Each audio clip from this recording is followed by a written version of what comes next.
پہلی وائف کی رضامندی ضروری ہے، حکومت کی رضامندی ضروری نہیں. حکومت سے چھپا کر تم کر سکتے ہو، اور اگر پہلی بیوی سے چھپا کر کیا تو مصیبت آ جائے گی.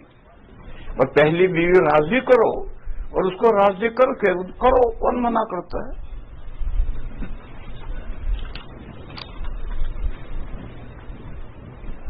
حضرت میں اپنے بچے کی شادی 25 سال کی عمر میں کرنا چاہتا ہوں، جس کے لیے کوئی 18-20 سال کی لڑکی ڈھونڈ رہا ہوں، مگر یہاں پر ہر ماں باپ اپنی بچی کو اس عمر تک جب تک وہ خود کفیل نہ ہو جائے شادی نہیں کرتے، اور یہ عمر 25 سے پہلے نہیں ہوتی. براہ کرم رہنمائی فرمائیں. رہنمائی ہے کہ دیٹ از یور پرابلم.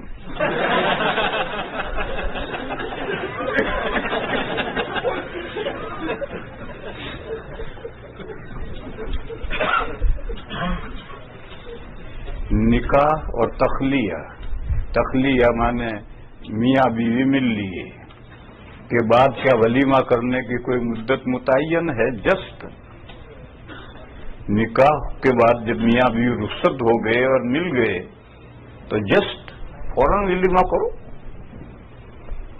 مدت متعین کرنے کی کیا ضرورت ہے؟ اور حضرت شاہ ولی اللہ صاحب علیہ الرحمٰن نے حجت اللہ البالغہ میں ولیمے کی ایک حکمت لکھی ہے.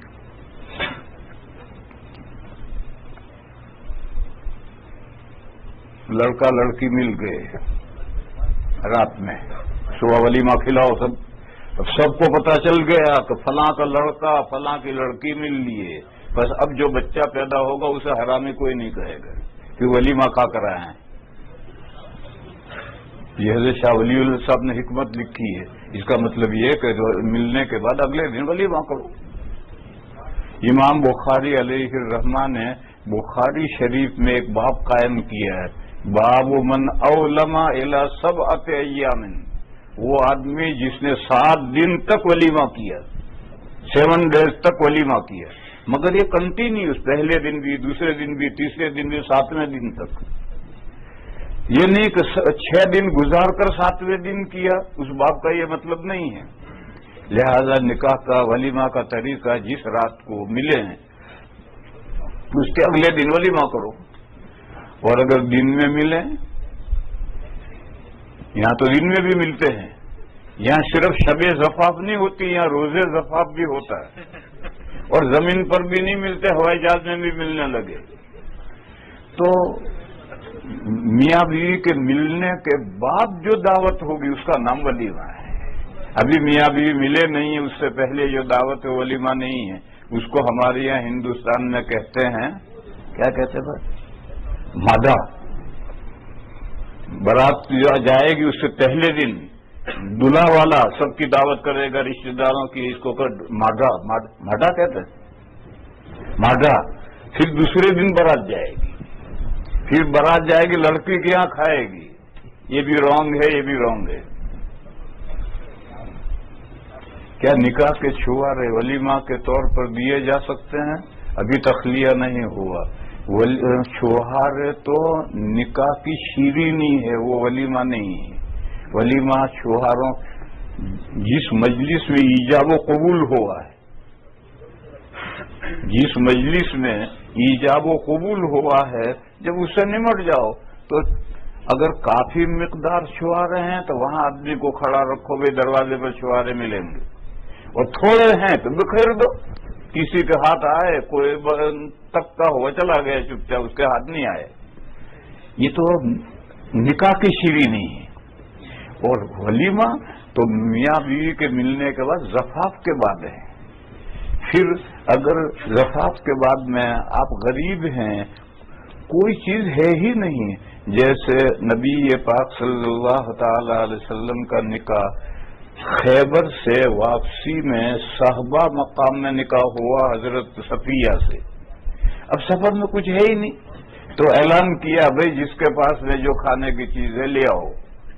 لائے لوگ، دسترخوان چمڑے کا بچھا دیا، کوئی شوہارے لایا، کوئی ستو لایا، کوئی کچھ لایا، اور سب نے ڈال کر سب نے کھا لیا. یہ حضرت صفیہ کا ولیمہ ہو گیا. تو کوئی چیز اویلیبل نہیں ہے تو شوہارے کھلا دو، لیکن اویلیبل ہے تو بخیل مت بنو.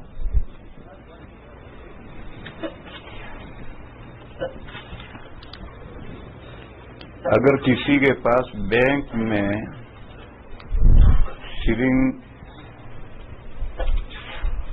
سیونگ کیا ہوتا ہے سیونگ، اگر کسی کے پاس بینک میں سیونگ اکاؤنٹ ہے اور اس میں انٹرسٹ ہے، انٹرسٹ بھی جمع ہوتا ہے، تو اس انٹرسٹ کا جو اماؤنٹ ہے اس کا کیا کیا جائے جب اس کا کھانا حرام ہے؟ دیکھو بھائی، میرا بھی سیونگ اکاؤنٹ ہے بینک میں، میرے 2 اکاؤنٹ ہیں بینک میں. ایک میں بہت بڑا بزنس مین ہوں، بک سیلر بھی ہوں، بک پبلشر بھی ہوں، لاکھوں روپے کا میرے یہاں اوور ٹرن ہے. تو میرے بینک میں 2 اکاؤنٹ ہیں. ایک میرا جو کتب خانہ ہے، مکتبہ حجاز کا اکاؤنٹ ہے، یہ تو کرنٹ ہے، اور ایک میرے نام کا اکاؤنٹ ہے سعید احمد، یہ سیونگ کا ہے. میرے نام کا ڈرا بہت کم آتا ہے، لیکن کبھی آ جاتا ہے تو مجھے وہ اکاؤنٹ رکھنا پڑتا ہے. اور مکتبے کے نام کے اکاؤنٹ آتے ہیں، وہ کرنٹ اکاؤنٹ ہے، اسی سے کاروبار چلتا رہتا ہے. سال بھر جب ہو جاتا ہے تو میں اپنے سیونگ اکاؤنٹ کی ایک بک ملتی ہے، وہ ہمارے پاس ہوتی ہے، اور کرنٹ اکاؤنٹ کے لیے ایک کاٹنے کے چیک ملتا ہے. تو وہ بک جا کر ہم بینک میں دے دیتے ہیں، تو وہ سال بھر میں جو کچھ انٹرسٹ ہو اس میں وہ اندراج کر کے وہ بک ہمیں دے دیتا ہے. ہم گھر آ کر کے اس بک میں جتنا انٹرسٹ ہے وہ غریبوں کو دے دیتے ہیں. شوہر کی کتنی بات ماننی چاہیے؟ اگر اس کے مطالبے پورے کرنے کی ہمت نہ ہو تو انکار کر سکتے ہیں یا نہیں؟ اب یہ کون پوچھ رہا ہے؟ شوہر پوچھ رہا ہے یا عورت پوچھ رہی ہے؟ عورت پوچھ رہی ہے. اس کے لیے ایک لفظ ہے عربی کا، معروف. آج ہی ہمارے امام نے سورہ ممتحنہ پڑھی، اس میں عورتوں نے حضور سے بیعت کی ہے. اس میں یہ ہے وَلَا يَعْصِينَكَ فِي مَعْرُوفٍ، جو عورتیں حضور سے بیعت کریں گی وہ یہ عہد کریں گے کہ ہم معروف میں آپ کی نافرمانی نہیں کریں گے، تمام معروف باتیں آپ کی ہم مانیں گے. یہی حکم بیوی کے لیے ہے کہ اس کو شوہر کی تمام معروف باتیں ماننی. معروف کے کیا معنی ہیں؟ جانی پہچانی، عرفہ کے معنی پہچاننا، جانی پہچانی معروف باتیں ماننا ہے. یعنی جو باتیں شرعن یا عرفن، یہ عرف معروف سے عرفن لفظ آیا، شرعن یا عرفن جو باتیں عورتیں شوہروں کی مانا کرتی ہیں وہ ماننی. اور ایسی بات جو معروف نہیں ہے، مثلا شوہر کہتا ہے بیوی سے منتھلی پیریڈ میں میرے ساتھ لیٹ، یہ شرعن صحیح نہیں. حضرت ابو داؤد شریف میں روایت ہے، حضرت عائشہ صدیقہ رضی اللہ تعالی عنہا فرماتی ہیں کہ جب ہمیں منتھلی پیریڈ آتا تھا تو نزلنا من المثال عن السریر علی المثال، ہم حضور کی چارپائی سے نیچے اتر کر کے چٹائی پر لیٹتی تھی. جب تک منتھلی پیریڈ رہتا تھا حضور کی ازواج نیچے چٹائی پر لیٹتی تھی، حضور کے ساتھ حضور کی چارپائی پر نہیں لیٹتی تھی. 2 حدیثیں ہیں، ایک حضرت عائشہ کی، ایک حضرت ام سلمہ کی ہے. دونوں حضور کے ساتھ لیٹے تھے اور آدھی رات میں منتھلی پیریڈ شروع ہو گیا. تو انہوں نے اٹھ کر کے، عورتیں منتھلی پیریڈ میں کچھ ایکسٹرا کپڑے باندھتی ہیں، کچھ انڈر ویئر پہنتی ہیں، کچھ لنگوٹ باندھتی ہیں. تو حضور کے زمانے میں گھروں میں دیا تو جلتا نہیں تھا، وہ چپکے سے کھسک کر کے وہ اپنے کپڑے باندھنے لگی تو حضور کی آنکھ کھل گئی. تو حضور نے پوچھا انفستی، منتھلی پیریڈ شروع ہو گیا؟ تو دونوں نے کہا یہ الگ الگ زمانے کے واقعے ہیں. دونوں نے کہا جی ہاں. تو حضور نے فرمایا لنگی باندھ کر میرے ساتھ آ کر لیٹ جاؤ. 2 مرتبہ لنگی تو باندھی، اب اوپر کا بدن کھلا ہے. اس حالت میں 2 واقعوں میں حضور نے منتھلی پیریڈ میں، یہ پہلی ہی رات ہے، اور آدھی رات میں منتھلی پیریڈ شروع ہوا، اس میں حضور نے لٹایا ہے۔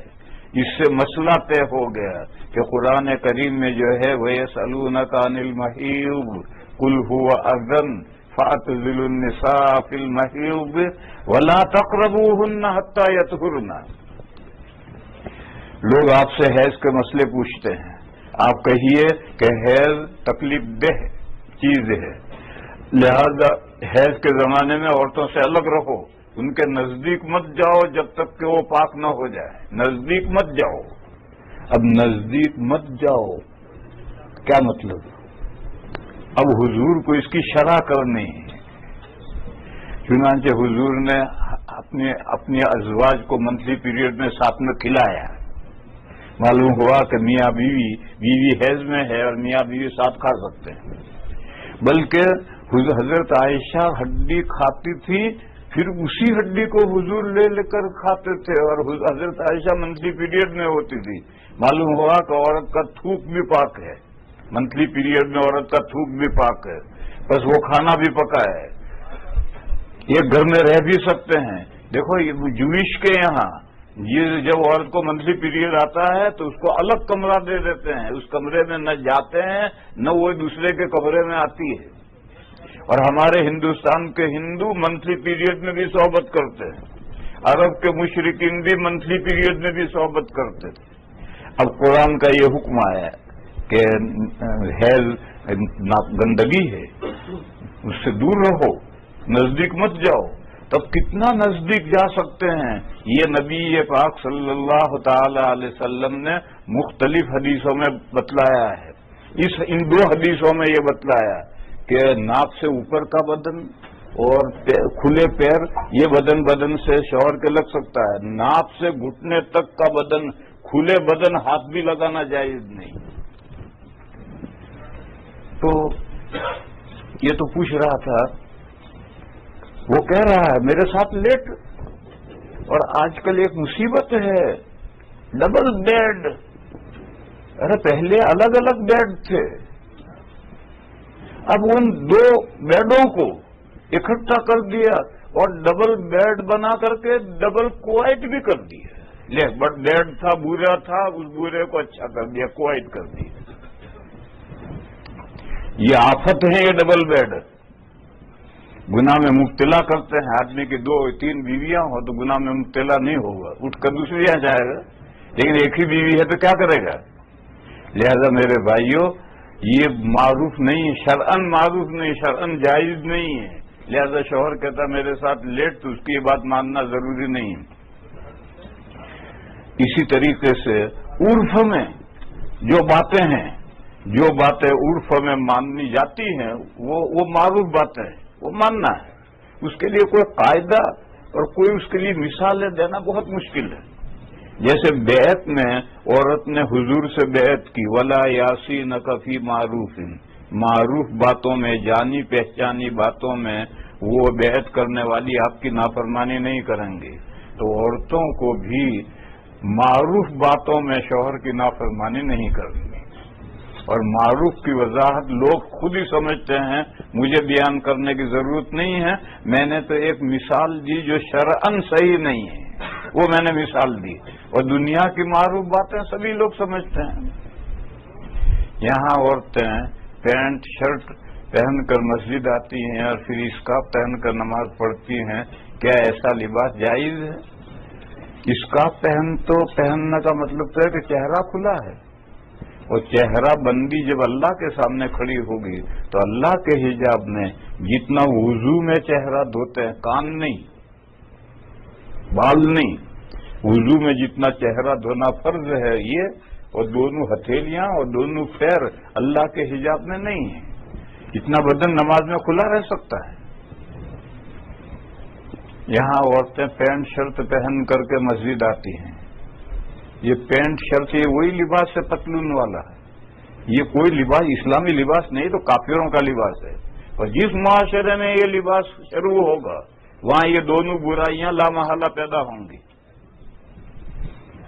پھر اسکارف پہن کر نماز پڑھتی ہیں تو اسکارف سے کان اور بال چھپ گئے تو چہرہ کھلا رہ سکتا ہے، کیا ایسا لباس جائز ہے؟ یہ الگ مسئلہ ہے، کیسا لباس وہ الگ مسئلہ جو میں نے سمجھایا.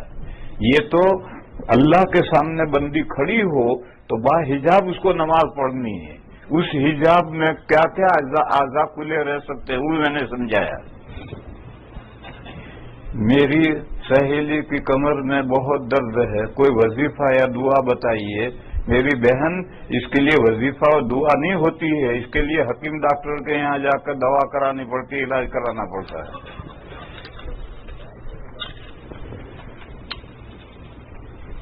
مجھے بھی بیک پرابلم ہے.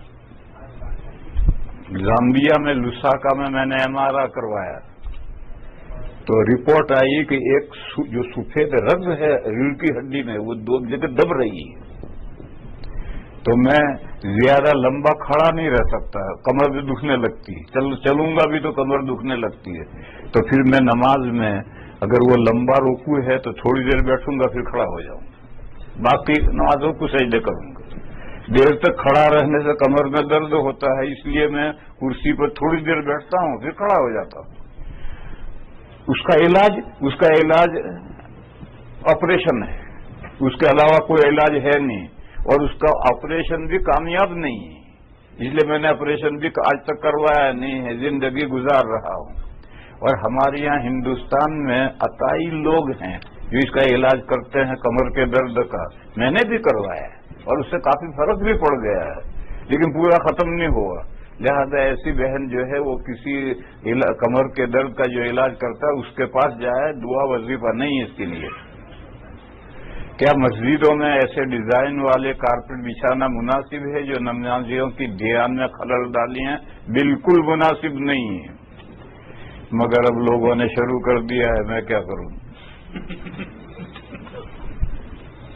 نماز 3 رکعتوں میں جس میں امام قراءت نہیں کر رہے ہوتے تو ذہن ادھر ادھر ہو تو کیا کریں؟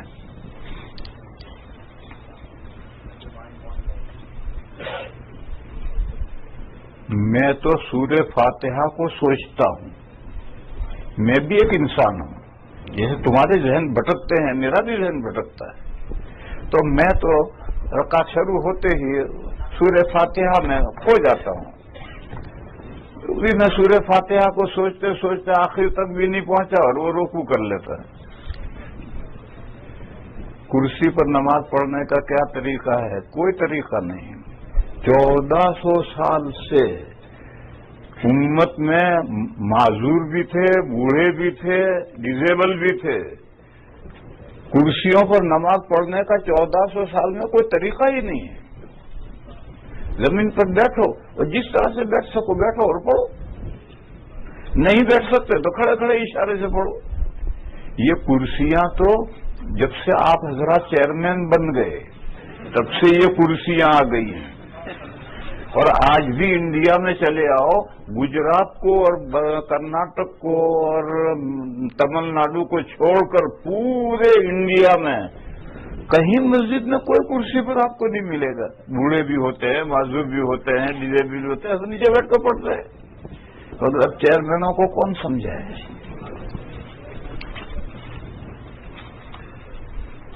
اگر کوئی مرنے سے پہلے زبانی وصیت یہ کرے کہ اس کے آبائی وطن میں دفن کیا جائے تو وصیت پر عمل کیا جائے یا نہیں؟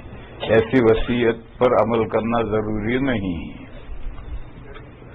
مجھے فلاں غسل دے, اس پر عمل ضروری نہیں. مجھے میری نماز فلاں پڑھا ہے, اس پر عمل ضروری نہیں. مجھے فلاں جگہ دفن کیا جائے, اس پر عمل ضروری نہیں. دوسرا سوال, ایک مسلمان لڑکا عیسائی لڑکی سے شادی کرنا چاہتا ہے اور اہل کتاب سے شادی کا کیا حکم ہے؟ وہ عیسائی لڑکی فارم میں رجسٹرڈ مردم شماری کے رجسٹرڈ میں اگر عیسائی ہے تو اسے نکاح جائز نہیں.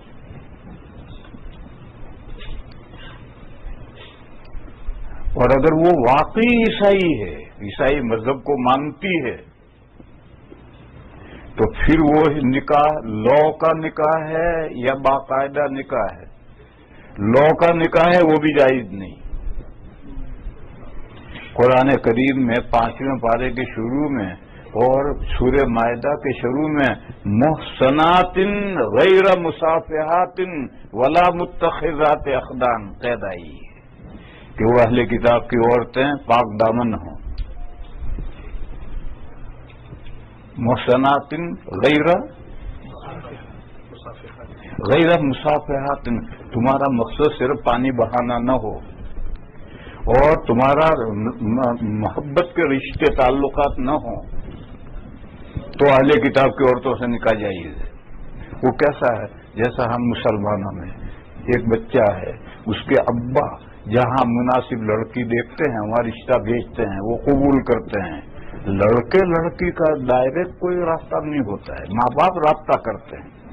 ایسا اگر ماں باپ کسی اہل کتاب کی جو واقعی اہل کتاب ہے اس کے ساتھ رشتہ کریں اور پھر نکاح ہو تو اس کی اجازت ہے۔ دو چیزیں، ایک تو نام کی عیسائی، اس کے ساتھ تو جواز ہے ہی نہیں۔ حق ریئل عیسائی ہو، مردم شماری کا جو رجسٹر ہے اس میں اگر وہ عیسائی لکھا ہے یا وہ عیسائی کہتی ہے اپنے آپ کو، کہنے سے کچھ نہیں ہوتا، وہ واقعی عیسائیت ہو، عیسائی مذہب کو مانتی ہو، عیسیٰ علیہ السلام کو مانتی ہو، جو کچھ بھی مانتی ہو، تورات کو انجیل کو مانتی ہو، قیامت کو مانتی ہو، آخرت کو مانتی ہو، جنت کو مانتی ہو، جہنم کو مانتی ہو، سبھی واقعی عیسائی ہو، ایک تو یہ شرط ہے۔ دوسرے وہ نکاح لو کا نہیں ہونا چاہیے۔ جیسے مسلمانوں میں آپس میں نکاح ہوتے ہیں، لڑکے کے ماں باپ رشتہ بھیجتے ہیں، لڑکی کے رشتے ہوتے ہیں، پھر آپس میں نکاح ہوتے ہیں، اس طرح کا جو عیسائی عورت کے ساتھ نکاح ہو تو جائز ہے۔ اور میں نے کہا کہ قرآن میں دو جگہ پر یہ قید ہے، محسنات غیر مصافحات ولا متخذات اخدان، چپکے سے یارانہ نہ ہو تو پھر نکاح جائز ہے۔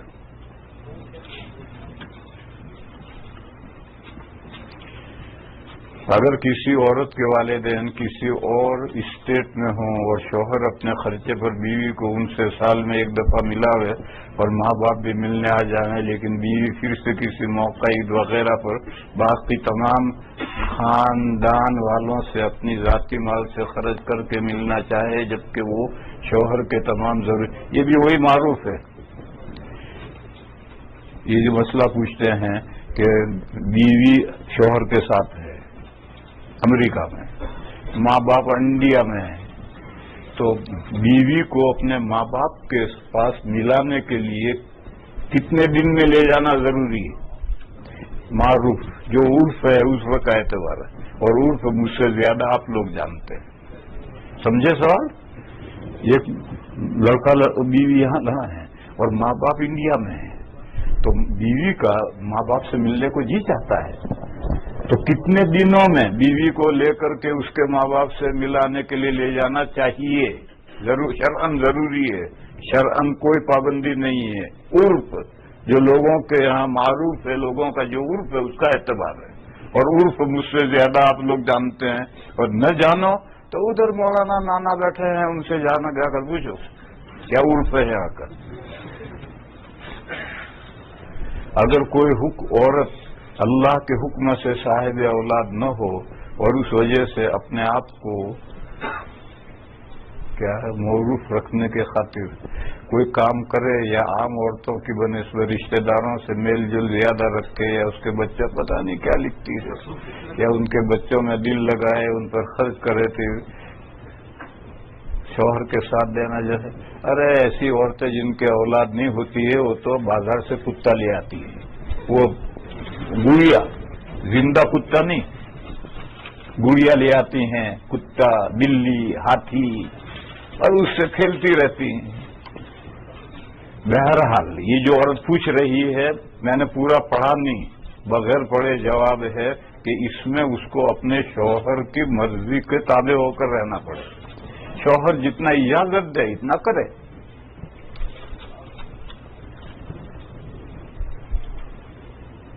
بیوی کے کون سے خرچ شوہر کے ذمہ فرض ہیں؟ کھانا، پینا اور رہنا اور پہننا، یہ چار خرچے۔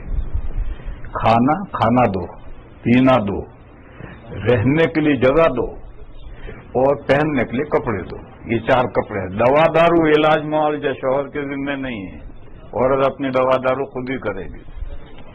اور اگر بیمار ہو پیسے نہ ہو اور شوہر دوا نہ کرائے تو ناشتہ پکا کے مت دو، جپ مار کر کے۔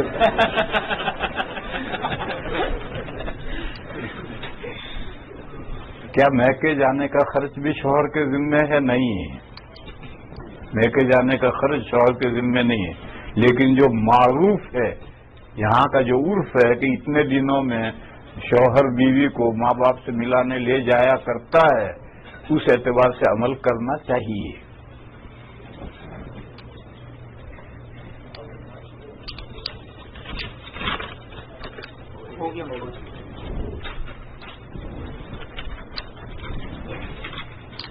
ہم نے کچھ دوستوں کو روزے میں ٹوتھ پیسٹ اور ٹوتھ برش استعمال کرتے دیکھا ہے، کیا کیسا کرنا ٹھیک ہے؟ مکروہ تحریمی ہے، اور اگر خدا نہ خواستہ گلے سے کوئی ذرا بھی حصہ اتر گیا تو روزہ ٹوٹ جائے گا، اور قضا بھی آئے گی اور کفارہ بھی آئے گا، لہذا اس سے بچو میرے بھائیو۔ ایسا امام جو داڑھی منڈا ہو اور تشیش کا بنیان پہن کر پائچے اونچے کر کے نماز پڑھا ہے تو اس کے پیچھے نماز کا کیا حکم ہے؟ کل بتایا تھا کہ مقتدی کیسے ہے، اس پر مدار ہے۔ اگر مقتدی بھی ایسے ہیں تو جیسی روح ایسا فرشتہ، اور اگر مقتدی ٹھیک ہے تو پھر ایسے امام کے نماز امام بننا مکروہ تحریمی ہے۔ مسجد کے آداب کیا ہیں اور کیا مسجد میں قہقہا لگانا جائز ہے؟ قہقہا لگانا تو کہیں بھی ٹھیک نہیں۔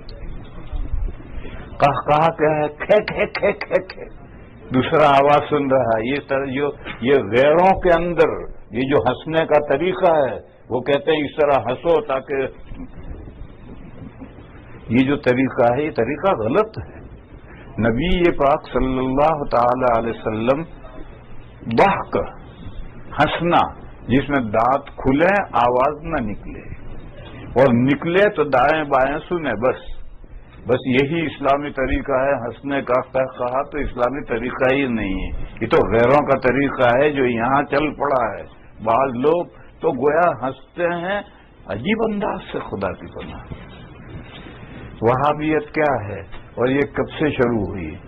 شیخ محمد ابن عبد الوہاب رحمہ اللہ نجد کے ایک ریفارمر ہیں، اور آج کل وہاں کے لوگ انہی کا فالو کرتے ہیں۔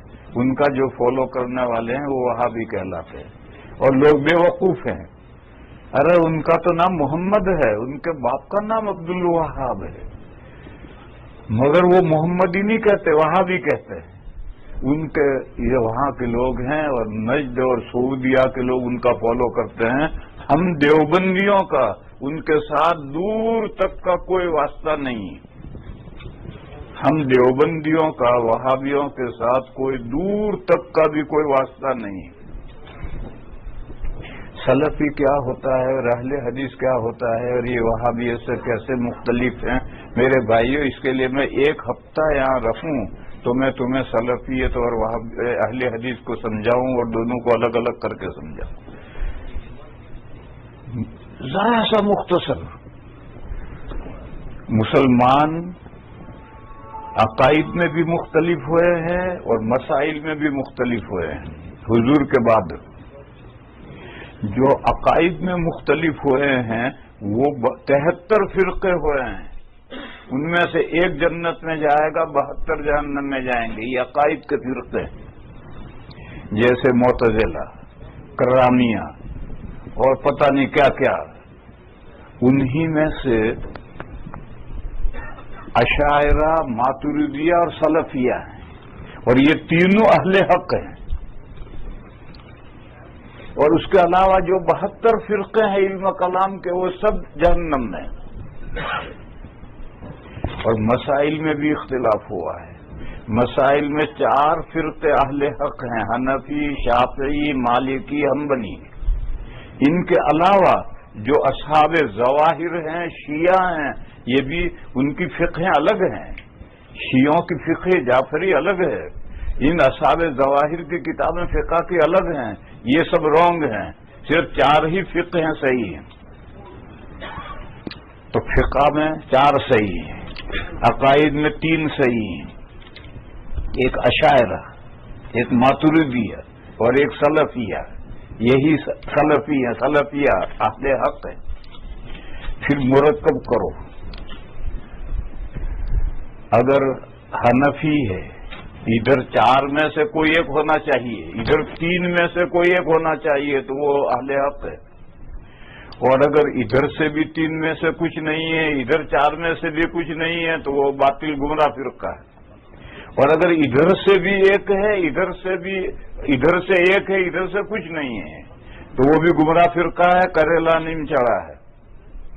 میں مثال دوں، ایک بہت بڑے حضرت گزرے ہیں، مفسر ہے، کشاف ان کی تفسیر ہے، زمخشری رحمہ اللہ، وہ فقہ میں تھے حنفی اور عقائد میں تھے معتزلی، تو یہ کریلا نیم چڑھا ہو گئے۔ یہاں تو حنفی ہیں مگر ادھر نہ اشعری ہے، نہ ماتریدی ہے، نہ سلفی ہیں، معتزلی ہیں۔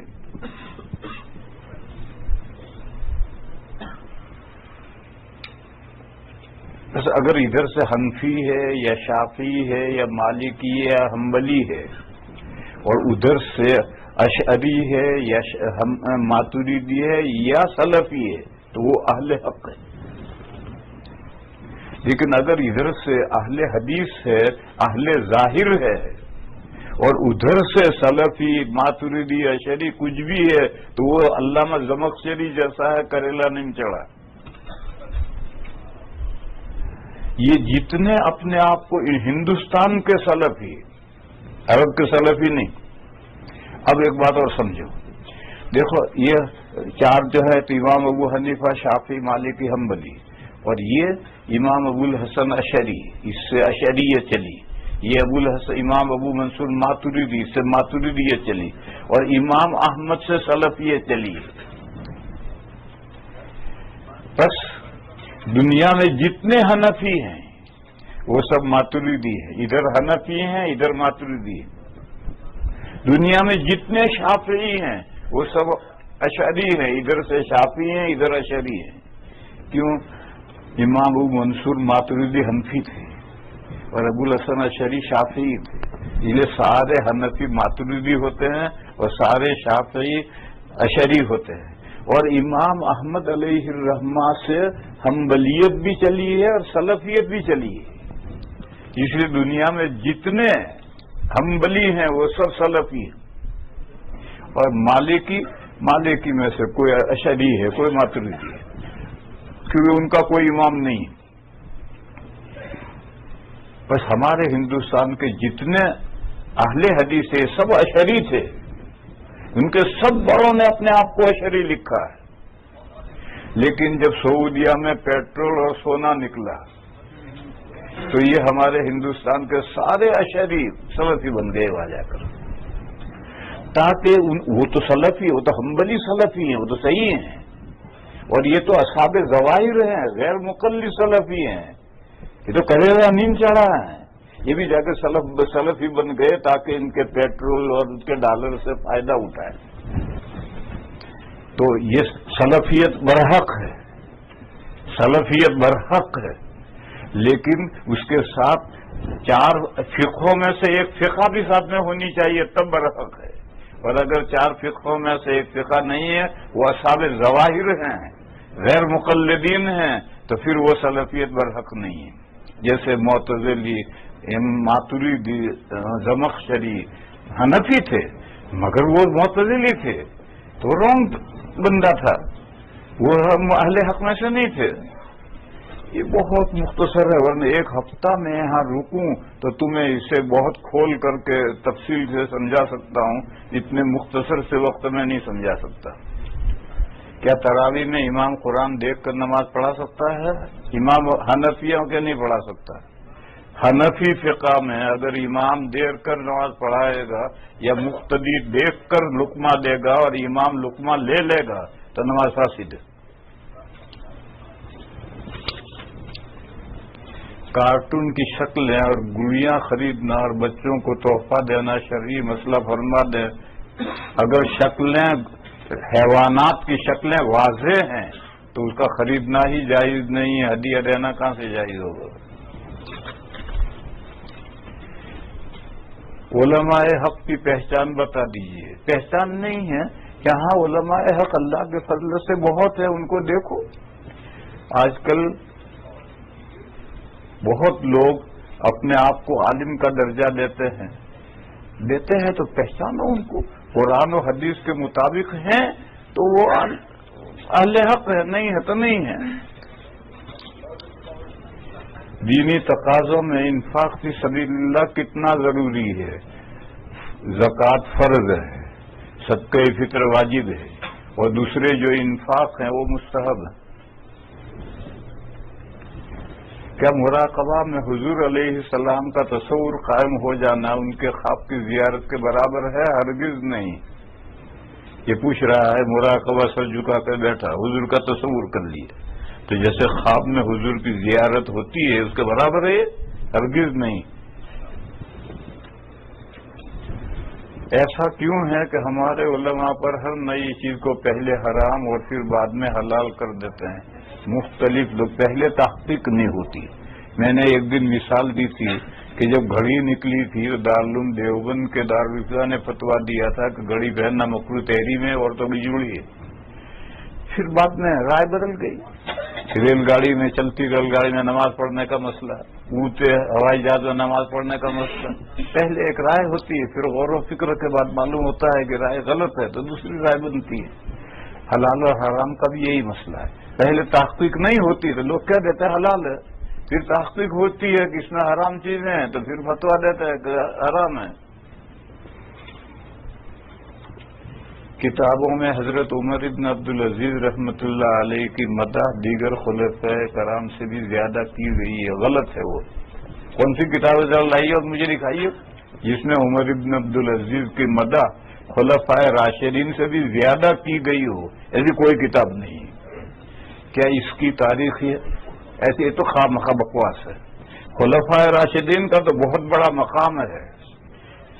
نبی پاک صلی اللہ تعالی علیہ وسلم کی سنتوں کو مضبوط پکڑنا ضروری ہے، ایسے خلفائے راشدین کی سنتوں کو بھی مضبوط پکڑنا ضروری ہے. عمر ابن عبدالعزیز رحمہ اللہ کا وہ مقام نہیں ہے. ختم ہو گئے الحمدللہ، سارے سوالات ختم ہو گئے. وہ آخری دن ہے لہذا دعا کر لیں. درود شریف پڑھو بھائیو. اللہم صلی وسلم وبارک علی سیدنا ومولانا محمد وعلی آل سیدنا ومولانا محمد بعدد من صلی وسلم.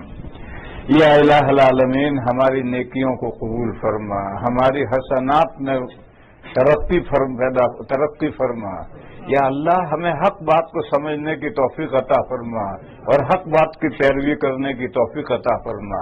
یا اللہ باطل بات کو بھی سمجھنے کی توفیق عطا فرما اور اس سے بچنے کی ہمیں توفیق عطا فرما. یا اللہ اس مسجد کے نمازیوں کو قبول فرما. یا اللہ ان بندوں کو دارین میں بھلائیاں عطا فرما. یا اللہ ہمارے ملنے کو بھی مبارک فرما، ہمارے علیحدہ ہونے کو بھی مبارک فرما. یا اللہ اس ملک کے تمام اداروں کو، مسجدوں کو قبول فرما، سب کو دین پر استوار مضبوط فرما. یا اللہ ہم میں جو بیمار ہیں ان کو شفا عطا فرما. یا اللہ ہماری جو بہنیں ہیں اس بیان کو سن رہی ہیں، میرے مولا ان سب بہنوں کو بھی قبول فرما، ان کو اللہ کے نیک صالح بندیاں بنا. ہمارے بیماروں کو شفا عطا فرما، ہمارے پریشان حال لوگوں کی پریشانیاں دور فرما. اور اے میرے مولا ہماری مغفرت فرما، ہمارے ماں باپ کی مغفرت فرما اور تمام مسلمان مردوں کی اور مسلمان عورتوں کی مغفرت فرما. سبحان ربک رب العزت عما یصفون وسلام علی المرسلین والحمد للہ.